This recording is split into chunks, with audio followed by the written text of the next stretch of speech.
Welcome back, everybody. If you're here for the first time, welcome. If you've been following this series, everything you want to know about the Silva Method from two very experienced instructors. And today we have a special treat for you. It represents the heart and the soul of the Silva Method. It represents the heart and soul of Jose Silva's vision way back in 1966 when he first developed and went public with this amazing work of art, this coursework that's probably the most copied, most imitated. What I'm talking about is healing, remote healing through what we call caseworking. So together, Amy and I are going to explore this and offer you some tips. So stay tuned, watch to the end, because there's going to be a lot. Give you a little bit of an outlook, how it came about, what started, the intention behind it, how you can enhance it, and what are some of the benefits, the value for you to practice. Unfortunately, there's information out there. There are condensed versions of the program, and they don't go very deep. And sometimes it's a little misleading. And that's our intention in this series, is we want to really honor Jose Silva's masterpiece and lead you to the real deal, so to speak. So it's Amy Schneider and myself, Ken Coscia here. And hey, Amy, good to see you again. Hello, Ken. It's good to see you again, too. I'm super excited about talking about caseworking today.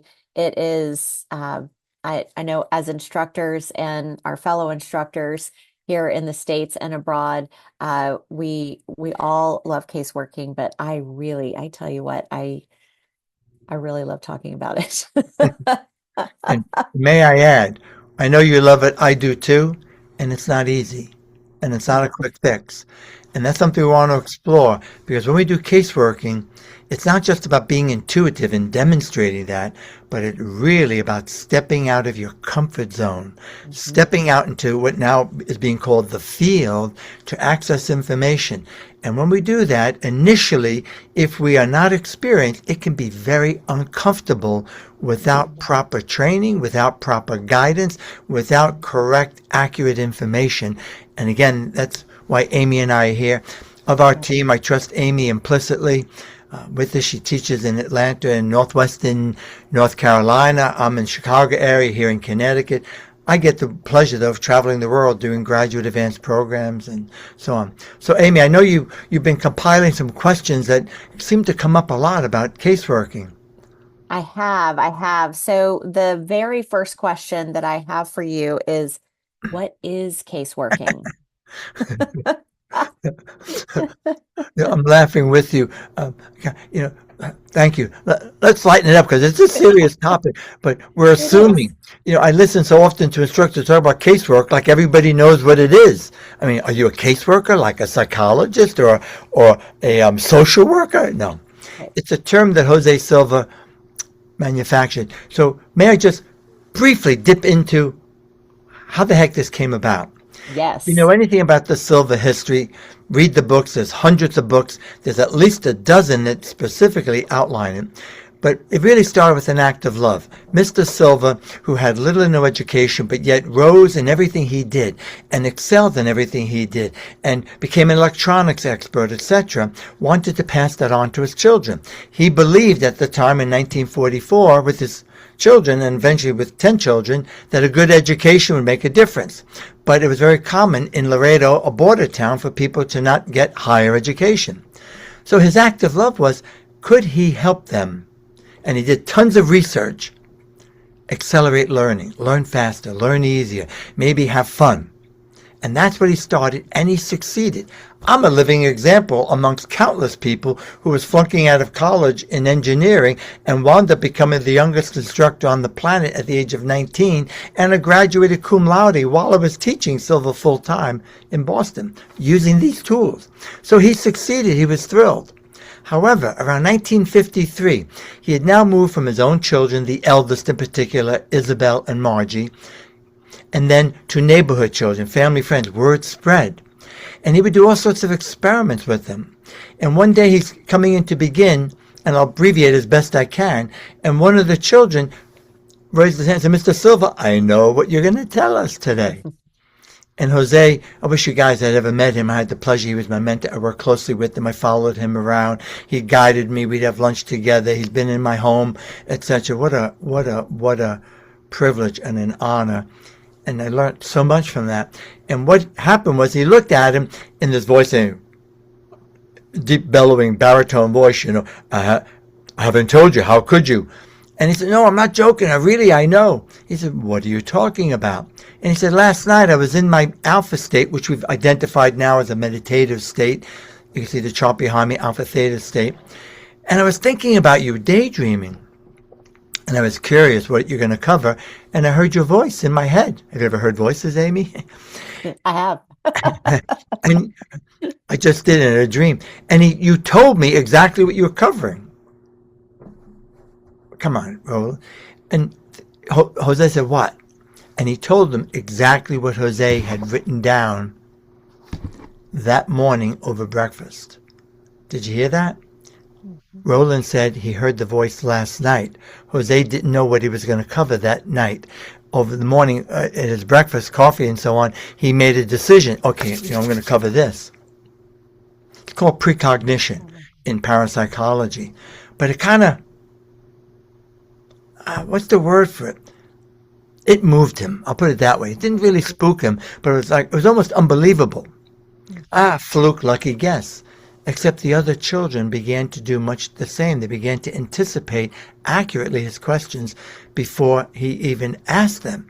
And they were correct. And what he noticed, the common denominator was, it was especially while their eyes were closed in what we call alpha. It's a training that we do to help people move into the state that's typically sleep, but you stay awake. And it's also similar to meditation. And while in that state, they would have these experiences more likely, and they were accurate. And very simply, he thought, I must be onto something of more value than memory. It inspired him. And that was a defining moment around 1953. And he shifted studying parapsychology. He never heard of parapsychology, J.B. Ryan at Duke University. But the more he studied it, he said, there's actually scientists studying unexplainable phenomena like this. Now, I'm not going to attempt to win, but I just want you to know he spent 22 years looking at everything that you could imagine, looking for common denominators. So he started doing experiments with the children, thinking, if we could control this, if we could have a high level of accuracy and trust, I mean, think about it. In your own life, can you relate? What would it mean to you? Making decisions, making investments, picking friends, picking a vacation spot, selecting flights, etc., or what airport you're going to fly into or fly out of. I mean, the list goes on. Or going shopping, this is my wife's favorite, and finding incredible deals. Don't laugh, Amy. It's okay. Amy knows her very, very well. But that's what excited him, thinking. It wasn't about psychic whoopee. It was about you are far more than you know. And he believed from the beginning that this is not just a gift that Amy has, I have, and select people. It's something we all possess, but it's dormant because we live in a culture still, but especially going back not too long ago, that didn't encourage it. That, ooh, don't tell anybody about that dream, when you have a dream about something before it happens. So there was little or no encouragement. And he was even criticized by some parapsychologists. Oh no, you must have found some naturals. So he just did all sorts of experiments with this, projecting their thoughts awareness to nearby oil wells and predicting how deep they were in the ground, the grade of oil. And he just played games with the kids. But another defining moment was when it came into his attention about psychic healing or laying on of hands healing. They've been around for ages. So he went and investigated. It's hard to find them in America because of the laws, medical laws, and about not practicing medicine without a license. But in Mexico, just across the border, they're all over the place. Mm-hmm. He thought some of them seemed charlatans, but some of them were doing something. And he couldn't explain. So that made him think, could I do it? And he started playing with it. Moving energy. Now what we know, we're moving energy. We are electromagnetic beings. Everything that exists in you exists on this planet, in our solar system, and it's believed in this galaxy. And its energy is what? Information. And it's part of the field. It's exciting, guys, because in recent years, more and more scientists are agreeing and finding and researching, astrophysicists. When I started in 1971, oh my God, it was like stuff like this. So where I'm going with this is then he started seeing if he could teach the children. Mhm. And they're playing with this. And then he started thinking about his own religious background, about prayer and prayer healing and praying for someone. And he started doing what's become now known in modern days, remote healing with the kids. And sometimes they seem to be getting results. And of course, it's not 100%, but it was happening enough to encourage him. There's something here. We got to understand this better. So what it is attuning, desiring to attune while in a relaxed inner conscious state, not in your outer awareness, because they're logic rules and the science rules and show me the money rules. When we are sleeping, we're tapping the subconscious, if you want to call it that. And when we're in the field, it's not governed by the same laws. There's no time, there's no space. It just is. That's why we kind of have the dreams and we can access it. For ages, we've been taught we're a part of something more, and with conscious awareness, we can access it.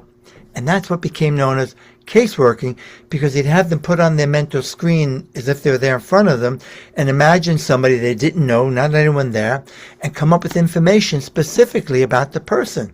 And there's no way they could have known, whether it be about their personality, how they look, their size and shape, and or any medical conditions, like what's become known as medical intuition, but that wasn't his intention.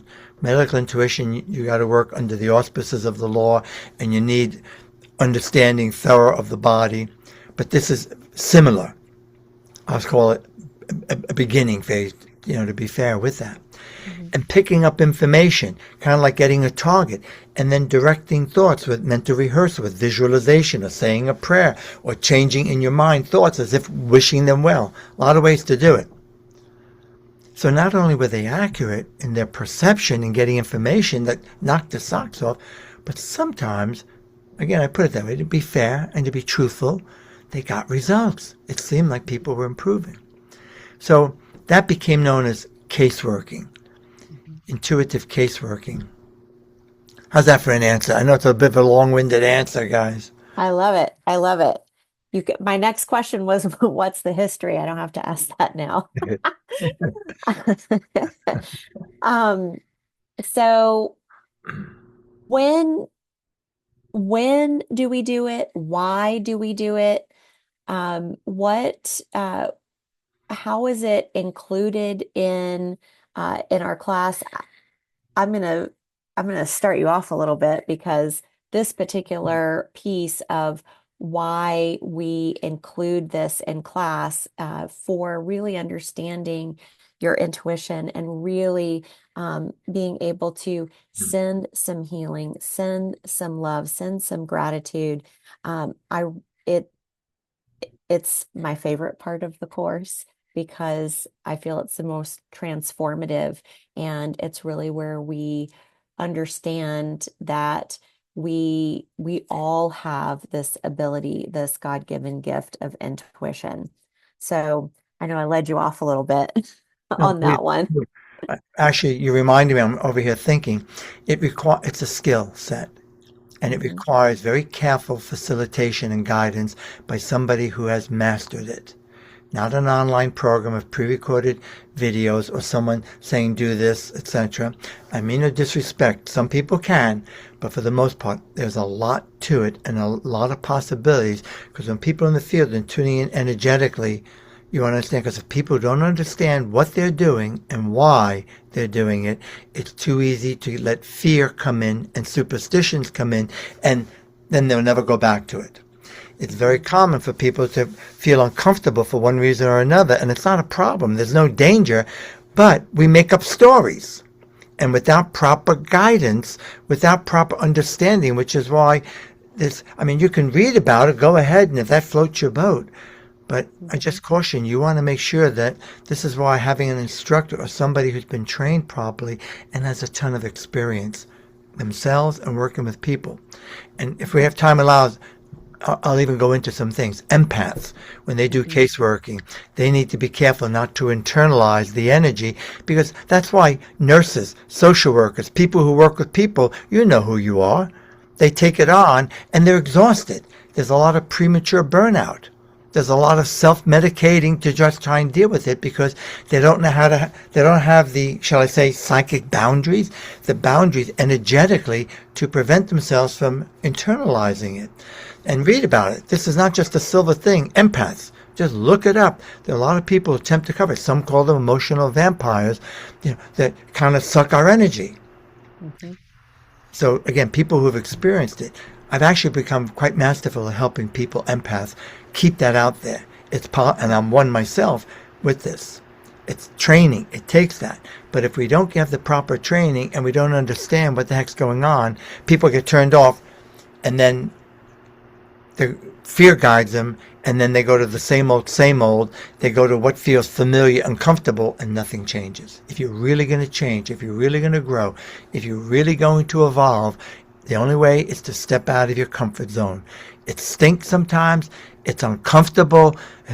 I agree. In anything, whether it be your relationship between you and your lover, your spouse, whether it be in your work, whether it be in your public speaking, in anything we do, the greatest way Mhm. to grow and evolve is to step out of the comfort zone. Why? Because we don't have a future identity with it yet. We don't know what it really means. Mhm. That's, by the way, I know you asked a different question, Amy. I don't It's remember it, okay. but this is something I'm very passionate about in this aspect, because this is where the magic happens. It is. Over these more than half a century, I've witnessed, if for whatever reason people would only do the first 2 days. Oh, good course, Amy. Thank you very much. This is nice. Mhm. But when they finish all 4 days, especially when you do it 4 days in a row, it's like, oh my God, my mother's got to. You can see it in their faces. The energy is palpable.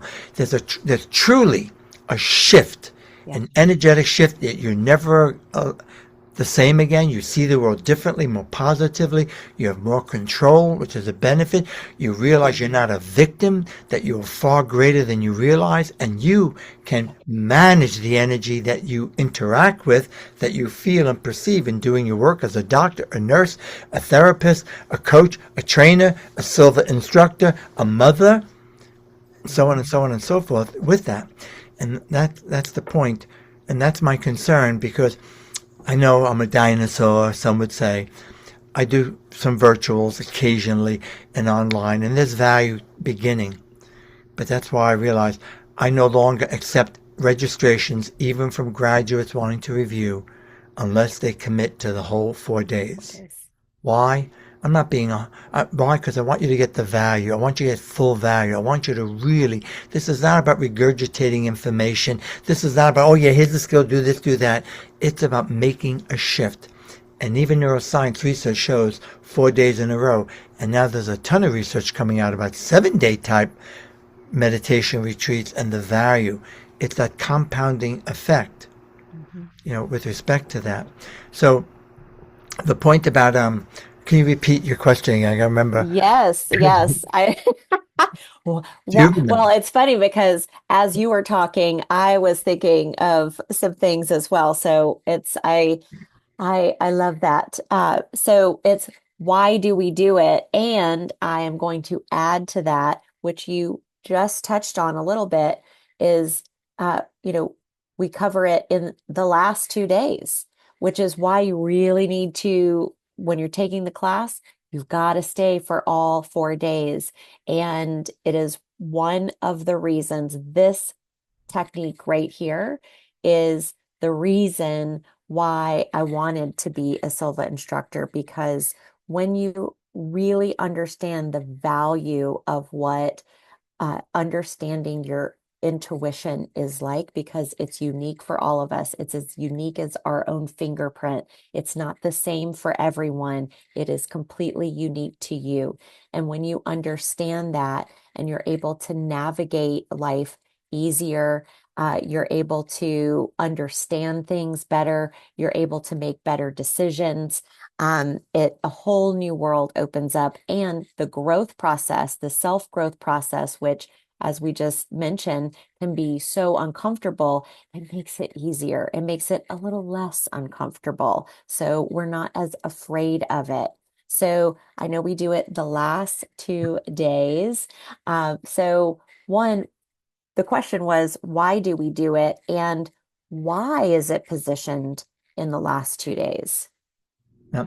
Well, there's a bunch of things that questions in your questions, Amy, is brilliant. Thank you.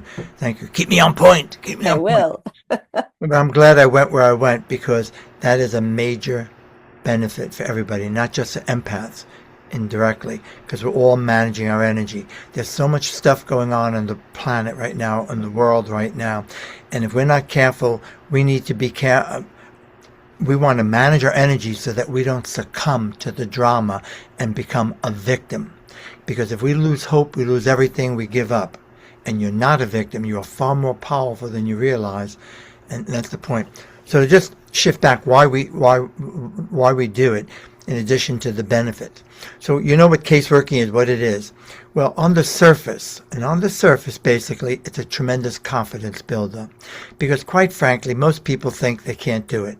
I frequently have trance mediums in class with me. I have people who are professional psychics, we'll call them, whatever. People who are no stranger to this. And even they, when we get to this section on the last day, there's that little bit of, in the pit of the stomach, performance anxiety. There's something about it because we're not doing it logically. It's not a rational process. It is. That's what I love about it. We are definitely attuning. It's almost a mystical experience. I just went through a week-long retreat, and all they talk about was mystical experiences, and I'm just now realizing that's what it's like for me. I'm doing because I'm not there physically. You know what I mean? It's like you just tapped into something. It's like, whoa, where did that come from? And the beauty is often when you have a clear intention, what your goal is, you can use it to get information to help you solve a problem, to innovate, to help. So it's a confidence builder because, and that's why we spend 2 days. There's a lot of intuition games that I mentor the instructors to do that I've adapted and brought into the coursework. And it's okay. I haven't changed Jose's coursework. I've actually enhanced it.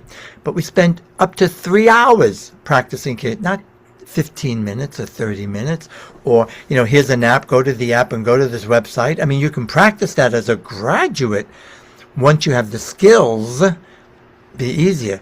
But in the beginning, there's a lot of people who are very frustrated with that because, again, you need the training. So it's 3 hours breakout. So people have a minimum of 10 to 13 experiences where you walk out of it, and sometimes you blow it. But you walk out of the class, you graduate, you finish, certificate of completion, undeniable evidence. And nobody can take that away from you because you've been there, done that. You did it. You went beyond your 5 senses. You beat the odds. You were way beyond statistic of guess. And I would never argue with anybody or any scientist, but the fact is, whatever's happening, somehow, some way, we accessed information at a subjective level, not through our 5 senses, not logically, through that. And when you do it repeatedly, it builds that evidence. And it doesn't stop there. Jose recommended. It's not about do 500 or do 100. It's about, it's a never ending. It's a lifelong process. We're integrating it. We're making it a part of us so that we go on automatic because initially we go through a whole routine. The Silva training, as Amy knows, is very structured. So we're in that structure, which gives us focus and gives Control. us and control and clarity. And once we have that, the structure, the routine is not as important, frankly. So we start there. And that's why I've never met anybody who couldn't do it. I've met people who refuse to do it every once in a while. Yes. But we all have the ability. So you bring everything you need. What Silva Method is a systematic step-by-step training to bring out your ability. So confidence. However, I almost feel apologetic, Amy, and I'm guessing you do too, because that's not the big why. That's not the intention. The intention is to do good, to make a difference, to contribute in a meaningful way so that we leave this planet, this world, better off for those who follow, so that we solve problems, so that we have positive influence on our children, our friends, our neighbors, each other, so that we lead with integrity and love in our heart. And when we succumb to the crap and the stresses and we're in survival mode or fear mode, that ain't going to happen. Come on, let's face it, we're fellow human beings. Have you been there? Can you relate? I know I have. There are times that I just don't feel like doing it. I said to Amy, when we started this series, I was going through a patch. I stopped, doing video. I didn't feel like it, and there was she inviting me and so on, and it was a gentle kick in the pants for that. But also, it's like walking. I walk every day. Today was a little rainy, but rain, snow, sleet, or hail, I'm out there because I'm on automatic, and it's funny. If I haven't yet, I gotta get my walk in because I've done it so often. And that's another reason why we do it. The benefit is that you're awakening your intuition and you're developing points of reference, meaning what's the difference that made the difference when you were accurate and when you were off. It's like watching a video or a commercial on come to Jamaica or come to the Caribbean, wherever. It looks beautiful. It's very different than being there and your feet in the sand and the sun and the culture. Very different experience, and it makes much more of an indelible impression. So confidence builder, but ultimately it's about, can we do remote healing? And by the way, I'm not a doctor, I'm not licensed, I'm not prescribing this. I have to say that, medical disclaimer. But throughout my life, family, friends have been a case, if you will, sometimes an emergency case, and the results have been so inspiring that I don't care what anybody says. I don't know if it was me, if it was Amy, the group, healing, but something's going on that we don't understand, and that's what it's about. And right now at University of California, they're doing studies on remote healing, which means, at a distance, as well as in person. And another reason why we do it is, there's a saying, comes, I think, from Scripture, as you give, so shall you receive. In marketing, they teach this, lead with generosity. We know this, that gratitude is the ultimate receiver. When we're in a state of gratitude, we're more likely to receive what we want, what we need, because it changes us energetically. And let's face it, guys, we're fellow human beings. I don't know, nobody's perfect. Do not let anybody kid you. They stand up on their, pedestal, whatever. We're growing, we're evolving. But what happens is when you put somebody into your awareness, what we call your mental screen, it's an act of love. But what I love about it is you get out of your own head and you're not thinking about, and this is a pro tip, you're not thinking about your children, your life, your business or whatever, or it's concerning you. If you lead with service, an honest, sincere, genuine interest, can I help this person? I don't know if I can, but boy, it would be so cool if I could. You'll nail it. You'll be amazed. You'll be so accurate. You'll tune in and just maybe help.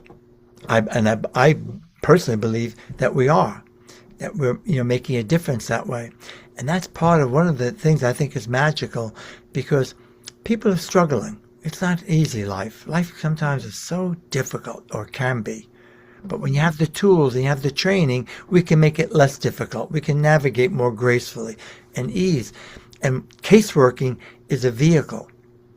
And the reason why it's positioned, see, I did remember Amy, at the end, is we're clearing a path to the higher self. Jose's research found it takes 40 hours of training. It used to be 48 if you read the early book, but we cut out the dinner break and we cut out, instead of having 2 hours for lunch and 2 hours for dinner, we cut that out. We have 1 hour for lunch, and that's where we save the time. But it's not 10 hours of training. It's not 24 or 30. It's 4.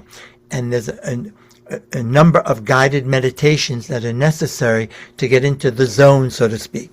Of course, some people quicker than others. I'm not going to attempt to go into that, but this is part of what instructors recognize, and that's why I don't believe in shortcuts. And I tell people this ain't a quick fix. And why Amy said to you before, you really want this? If you're sincere and you want to experience that, and you want to affect change in your life, commit from the very beginning to the end. Participate fully, do all the exercises, have fun, a blast, and you will leave and amazed, and it'd be better than anything better than ice cream. How about that? If you like ice cream, would be a Yes. thing. So, just briefly, if somebody is trouble sleeping and they're not sleeping a minimum 7 to 9 hours, that interferes with cognition, thinking. Mm. You have cloudy, what was it, brain fog. I can't remember. Mhm. I don't Yeah. want to remember. Brain fog. You're not at your best. It's hard to be at your best if you're not sleeping properly. I meet so many people. One of the first things they do is learn how to sleep better at night. So when we're getting that, and sleep helps us to rejuvenate physically and psychologically. If we're not sleeping properly, it can lead to mental disorders. It can lead to breakdowns. It can lead to psychosis. No joke. I'm not making this, I was going to say, shit up. Read the research. I've Yes. dedicated 55 years of my life since I started in all these sleep and dream studies and so on. It's so important. So we teach people how to get out of stress state, how to get out of fear state, how to get out of survival. Like that. It takes time though. How to sleep better, how to manage pain. If people are in pain, it's a big distraction. I've had my share of physical pain. I've had accidents. I was doing some goofy things not too long ago on the island on a rental bike. Man, I really banged the heck up of myself. And when you're in discomfort, it's a distraction. So we're teaching people how to manage the pain, how to get out, so that you can have a purer meditative experience, so that you can more easily access your higher consciousness. And there's a whole lot. And that's why, we're doing that. It's self-improvement. And then we're more ready in a sense. You've got that here, as Amy said, control. Because Yes. thought control, when people meditate, it's very common, a very common monkey mind and they're daydreaming. It's about learning to control. Daydreaming is great. It's healthy. Daydream every day, often. All the time. Right. But learn how to manage it, learn how to direct it at times, and that's where the magic's at, which is what athletes do, which is what people are doing. I think it might be fair to say that we started it all, the first formal coursework in 66. However, there are plenty of people, philosophers, and brilliant minds who, even before Jose's time in the early 1900s, were talking about stuff like this and teaching. It's just Jose organized it, put it together in a coursework, if you will. He'd be the first to say I didn't do anything new. But the point is, it's a training. I think I covered. What do I you think? think you did. You did. And actually, I want to touch on, uh, excuse me, one thing you said with, helping others and giving gratitude and sending healing, because that is what it's all about. We do not live our lives independently of others. We live our lives in relation and in relationship to others. And we are all made up of this energy. And when we are able to stay out of stress, when we're able to manage our pain, when we're able to get better sleep, we're better able to focus on our goals, focus on solving problems, and be more relaxed and open to different points of view, and also helping each other, and in helping someone else, helping ourselves. There is a video that I show in class. I've got to send it to you, Ken. It's a video, it's very short, of a graduate of, I believe it's NC State, North Carolina State University, where she was the keynote speaker there for her class. And she had suffered a traumatic brain injury in softball. She was a D1 athlete for NC State. And because of this injury, it completely changed how she saw herself. It completely changed, uh, where she saw herself going, and what she started to do in order to rebuild is she started looking at others and her family, her friends around her, and she started appreciating and really noticing what made that person, the positive attributes. And as she started doing that, so as she started giving gratitude and recognizing the good in others, she started to also recognize who she was and the good in Wow. her and what she had to offer the world. And so in creating that perfect blueprint and acknowledging that perfect blueprint, now I say perfect, that that blueprint of excellence, if you will. And you and I talked about this yesterday a little bit, but that blueprint of excellence, then she was able to do that for herself.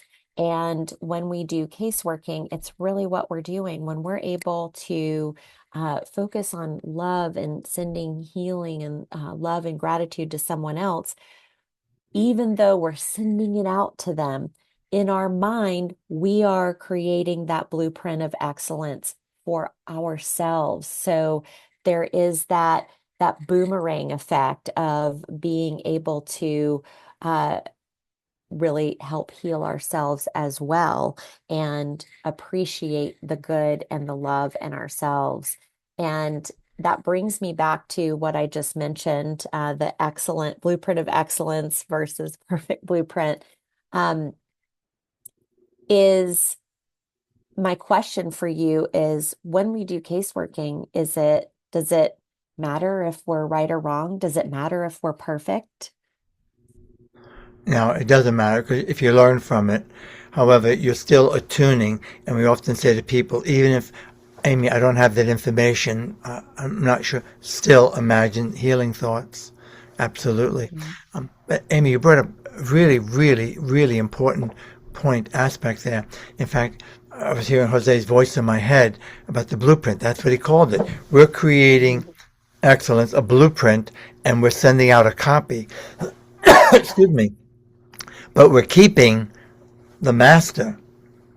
Yes. Why is that important? I'm really excited about research going on. Early 70s, study done that started out as a study to demonstrate, and true, that when we do what we call the 3-to-1 method, people are shifting their brainwaves, moving into alpha and theta. But they found, they did this is kind of by accident, that some people only got into very high alpha, low beta. Some got deep into theta. There was a whole group. But when they were presented excuse me, got this silly stuff in my throat. But when they did cases, they went deeper or came out of it and leveled off at 10.2555 cycles per second. In this little blue book, it's called EEG Correlates of Attention in Humans. There's a brief condensation of that study. It's called EEG correlate. Why is that important? Alpha today in biofeedback is known as the center point, the point of stability in the brain, the rhythmic brainwave pattern. Gamma, which is so much more energetic, or even beta, but they're not as stable as alpha. Same thing, theta is deeper, less energy, delta even less, but not as stable. And new growths always take place from the point of stability, from the center point. So when you have chaos and atoms all over, when that chaos is managed, organized, structured, shall I say, that's when the new growth, that's when you're moving that. So that really excited Jose. It was demonstrated because we found that when people were doing cases, they were getting better, even if they didn't affect a change in the person remotely, but themselves.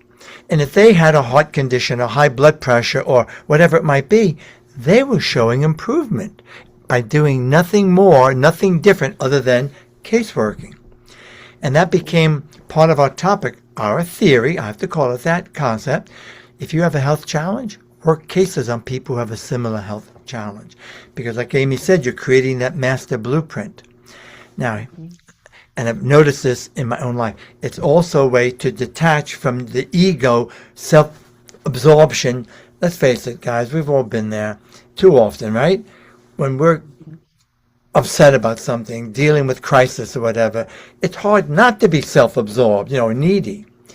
But when you, even under those conditions, I've had so many people suffering from depression, PTSD, etc. And when they do cases, it has a healing effect. And there's research now looking at that through meditation. So in recent years, in the early years, we called it, group healing, like an energy circle.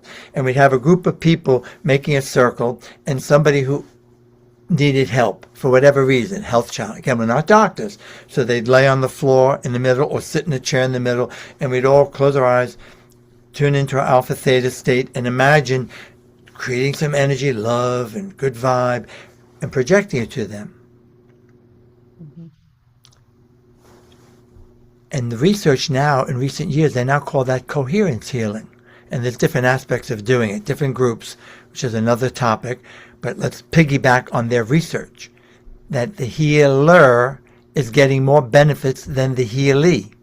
The person doing the sending seems to be getting more benefits. And the research coming out is showing that. In a lot of universities, I look forward for more, with that. And that's something anecdotally, I have to put it that way, that we've observed, in our own lives. So it's another benefit. We also learn, and I would say I want to go into some tips for people who are practitioners, but I would like to add this, just kind of a big why. I mean, just imagine for a moment is looking at the world. A lot of life events you and I have no control over. We can't control people. We have no right to, and etc. We can protest. We can, hold people accountable if they allow us to, and don't hurt us, etc., which is a whole other thing. But the surest way to change is that when I change, my world seems to change. And that's what you were saying, Amy, to me, that when I want to see that video, is when people shift and they become healthier, more at peace, more joy in their life, they begin to see the world through different lens. You're changing literally the field of your reticular activating system, which is the field. All the electron through the nervous system goes through it. It's like a big filter. And when we see things differently, and if all we see is the crap, and if all we see and all we do is complain about people, and you never do this, and you never do that, and you never do this, and all we do is give them attention, well, guess what? You're going to get a whole lot more of that. You're reinforcing it. I'm not saying to ignore what needs attention. Of course not. But there's what Amy's saying about the gratitude. And when we're in that state doing caseworking, to me, it's a deep spiritual experience in that. And I believe and notice that when we change our filters and we see each other a little bit differently, we might be, I'll just conservatively say, a little kinder, a little bit more respectful, a little bit more generous. And as more and more people do that way, so therefore, I'm putting out that vibe, and it's affecting, influencing the people I come into contact with at the supermarket, at getting my hair cut, in my classes, at work. And as more and more people do that, that's what lifts the whole planet. And I would say this to you, especially if you're feeling troubled with what's going on, how could you not? There are far more really good people like you. There are far more people, the majority, and the data doesn't lie, and the data's there. It's just not being openly revealed to us. Do some searching, do some digging, and as I move around in the world, I find there are so many really great people, organizations, light workers, people wanting to make a difference. That's what will lift us all up. And so this is our contribution. This is the tool we use to see that. And I felt we really needed to. Do you want to add something? Otherwise, we'll go into some quick tips. Yeah, I I feel the same. I feel the same way. It's why it is just such an amazing part. It is really it's not the reason, but it's the reason we do everything we do leading up to that, because it just brings everything together. And I know we went through a lot of benefits. We talked a ton about that. And I want to ask you, and I know you wanted to go into some benefits and some tips. And so I'll leave with two other questions where we can bring all of that in. even though we just talked a ton about the benefits, very quickly, what would you say? My first question is, what would you say are the top three benefits of caseworking? And my second question is for those people who are Silva grads, Silva practitioners, what are some tips so that they can enhance their practice? Because the more you practice, the more information you'll get, the better your intuition will be, the more you can the better you can do some good as well. Okay. Top three tips that come to mind would be competence. You develop a high level of competence, which leads to trust and confidence in yourself, in Mhm. your belief that you are far more powerful than you've probably given yourself credit for. But also, you begin to recognize through practice, not once or twice, the difference that made the difference. I know I've had this feeling, I've had this thought, I've had this vision before, I can trust it. And once with practicing, you go on autopilot and you'll find yourself making better, wiser decisions. Will you be 100%? I doubt it. Nobody's 100%. It's all interpretation. But you'll be far more, the odds will be in your favor. You'll be more innovative. You'll have breakthroughs. You'll solve more problems. Just study history. Famous inventors and innovators, even up to the present. Where do they get their ideas from when they're sleeping in a dream? They have ideas, and then they work hard physically to make it a reality. We're talking the same thing. And what work and doing is that it doesn't just doesn't happen happenstance, that we can control it, turn it on more consciously rather than waiting, Mhm. through happenstance, whatever. So I would say that another big benefit, which is dear to me in my heart, is the possibility of helping somebody else, of helping somebody, because things are not always what they appear to be. And also to get to the truth, to get to the truth. How do you know that what someone's saying is the truth? And then helping somebody and really, because, let's face it, doctors are scientists at heart. That's their job. It's show me the evidence. You can't blame them for that. Let's cut them a break. I've done a lot of work. I've had a lot of physicians in class. I've even done emotional intelligence trainings with here in Connecticut, some physicians groups. They're scientists at heart. They're healers. They want to help me, but they have to go by what they know. That's their job Mhm. unless they expand out into more holistic. So what I'm saying is we have both channels, so to speak, our objective, medical, logical, scientific basis knowledge and what we know in the field or that we need to make manifest physically. Mhm. And then we're that much more effective. I think that's at least three. Um, It is. that, It is. And I want to say one quick thing regarding the doctors and the science. It takes this was a surprising fact that I learned a while ago, but this is why we want to develop this skill, this mental skill, because scientifically it takes 20 years on average for medical evidence. They've got the evidence for it to actually catch up into practice. That's a really long time. Holy moly. 2 decades. That's like a generation and plus, right? So even though they've got proof, it works, it's repeatable, we've done the work. In order for it to be adopted as a whole and become acceptable in society, it takes on average 20 years. And so when we have that, when we have that extra skill of really being able to turn it on and have that structure of, can I trust what I'm seeing? Can I trust the evidence or can I, weed through the information, all of this information that we have coming at us? It is, it is truly, truly imperative that we develop that skill. Amen, sister. So, so my So last question for Silva practitioners, what are some tips so that they yeah, can continue to develop this skill? there are three that come to mind. I would say top three. First, most important, is desire to serve. when I do a training, and I believe you do too, and our fellow instructor, we got a lot of cool people in the United States teaching. We do. It's about 10 of us that are active, something like that. And we don't necessarily need more. People, if you're really committed to it, you'll travel or do whatever it takes to be there. It's worth it. You'll more than get your money, your time back, but find out for yourself. But to serve. So I often say to people, hey, you're new at this. If you adopt the attitude saying, I said it earlier, I don't know if I can do this, but if I could really help this person, whoa, that's all it takes. If you go into it, can I do it? Can I do it? And you have performance anxiety, you'll get drained of your energy. It's not the doing of things that wears people out. That's another thing. It's the thinking of it.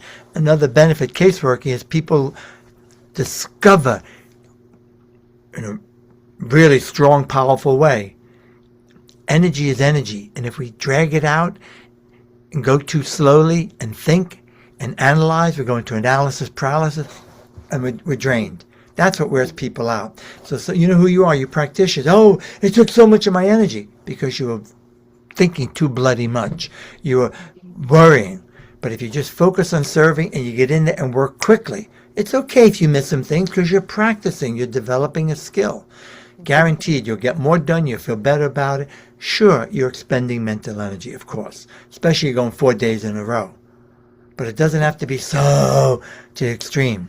That's why we guide you, why it's so important working with an instructor live and in person, because we watch and we're guiding you that way to nip it. Because if people don't nip it in the bud, they develop a superstition, they make up a whole negative story, narrative about, oh, it doesn't have to be that way. It doesn't. Learn from kids, watch children. All three of Amy's children from 8 to 10ish when they started, Kaylee was the last 10, have gone through with me. They're my best students, not just because they're Amy's children, but that's part of it. Because they're just there. They get more done in less time than all the adults, and they're accurate. They're so fast. Yeah, but they walk away like, okay, Yeah, what's next? yeah. The adults are like, oh my God, did I just do what I think I did? And because it's in their it's called cognitive. They just have a deep sense of knowing because they haven't been completely conditioned and programmed out of them with this. Another thing is be an observer. Just observe. First impressions. No analysis, no discussion, and definitely no judgment. Just what do you observe? What if you're thinking? What's your first thought? If you're feeling, what's the feeling? If you're getting a visual image, what's that quick image? No thinking about this, about that. That's not intuitive. Intuition's like that. How often have you had an impression and then you go to tell your spouse, what was I going to tell you? Because it's etheric. It's not ground. It's not concrete. It's not what's the word? Anchored, so to speak, unless you repeat it or write it down with that. And be playful. Be playful. We instructors are taught how to be playful. Make it a game, not a quiz, but a game. Be playful with that, and the more playful you are, the better you'll do. The more fun. Hmm. I think that covers it. And I think it I, does. I want to say, and then Amy, I would like you to finish off. Is if you're still here watching, thank you. It says a lot about you. It says a lot about you. Is right, Amy, for that, because this ain't a quick fix. That means you get it. That means you're special. Whether you Silva program may not be for you, it's been for millions and millions all around the world. But the point is, regardless, you're far more powerful than you realize. And with this, that says a lot. So I really appreciate your attention. Thank you for listening.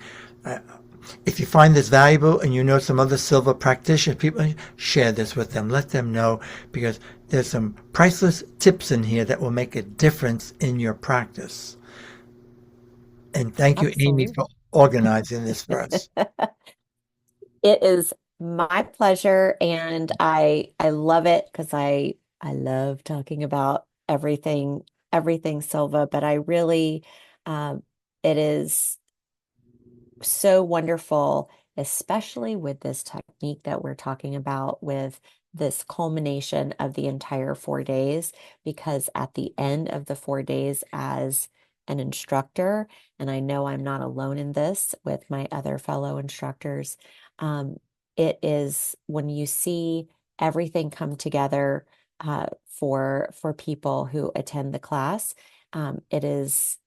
it's really where you really truly understand we're all in this together, and and it's it's priceless.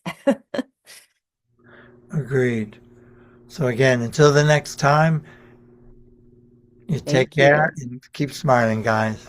Thank you. Bye.